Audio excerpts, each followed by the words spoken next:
Hello, class, and welcome to our presentation, Introduction to Gender Studies.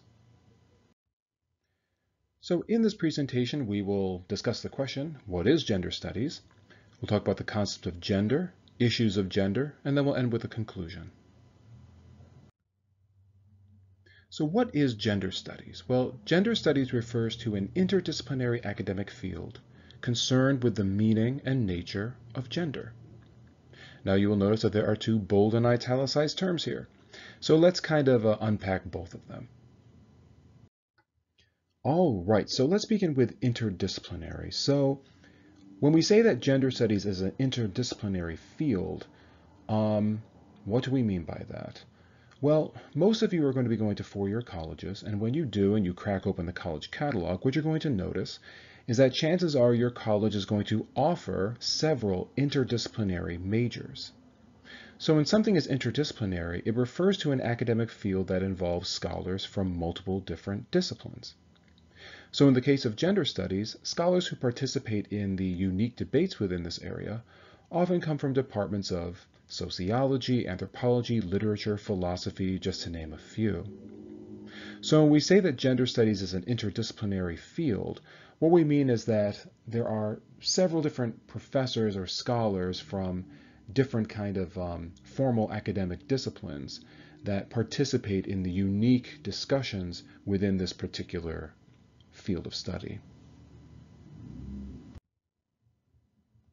Now, gender studies is not the only interdisciplinary field, as I mentioned before, so there are other examples that you also might find in a four-year college catalog. So, for example, women's studies is an interdisciplinary field, African American studies, Asian or Asian American studies, and not only will we find interdisciplinary fields in a college of liberal arts, but we also find them like in schools of education. So you might have like educational psychology, or even in a school of business where there might be programs like healthcare management. All right, so we have some understanding as to what we mean by the term interdisciplinary. So what then do we mean by the term gender? Well, generally speaking, gender refers to the sexual identity and sexual orientation of an individual. So what do we mean by sexual identity and sexual orientation? So when we talk about sexual identity, we are referring to how one views themselves within the gender binary of male and female.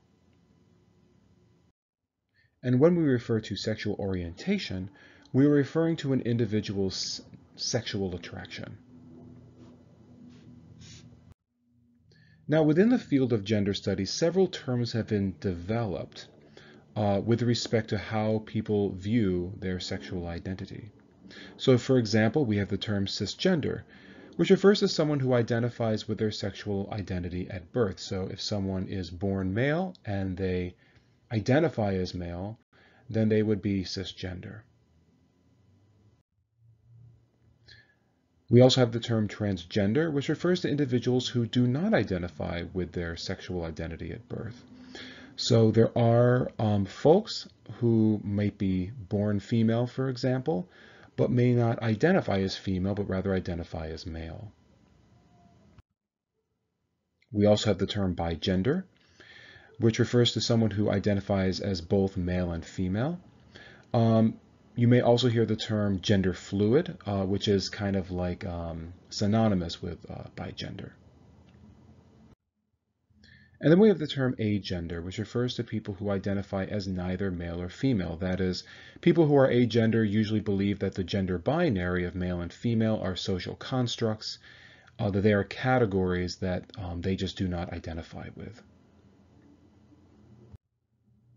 So we have some understanding of sexual identity, and the different types according to gender studies scholars. So what are the different types of sexual orientation? Well, one term that to be familiar with is, of course, heterosexual, which refers to people who are sexually attracted to people of the opposite sexual identity. So someone who is male who is attracted to females, someone who is female who's attracted to males. We also have the term homosexual, which refers to someone who is sexually attracted to people of the same sexual identity, so a male being attracted to a male or a female to a female.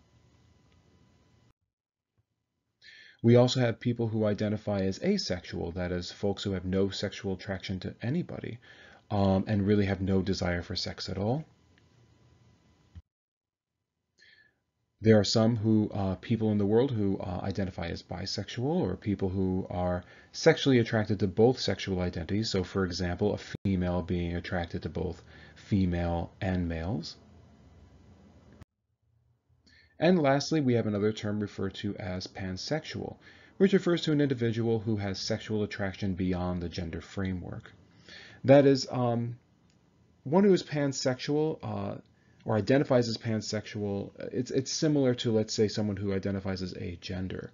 So in other words, someone who's pansexual just does not believe in the gender frameworks that have been handed down, and therefore their sexual attraction is kind of like beyond categorization. So as we can see from the prior diagram that we just looked at, in the field of gender studies, many different terms have been developed to try to make sense of human sexual identity and sexual orientation. So now that we have some understanding of the terminology, let's talk about some issues that scholars in the field of gender studies talk about. So here's one. Is gender biological or is it socially constructed? That is, are categories of sexual attraction intrinsically found in nature? Or are these categories merely taught to us by society? In addition, are categories of masculinity and femininity grounded in biology, or are such categories socially constructed? So for example, I identify as a heterosexual male. Now, was I born as a heterosexual male, or has society, taught me to identify with those particular categories? So again, are heterosexuality and masculinity, are these things social constructions, or are these things grounded in biology? Secondly, are gender roles intrinsic or are they social constructions? So is there such a thing as an intrinsic feminine role in society? Is there such a thing as an intrinsic masculine role in society? And should children be raised so that they adhere to gender roles? Should gender norms be taught to children, or should they have some kind of a choice?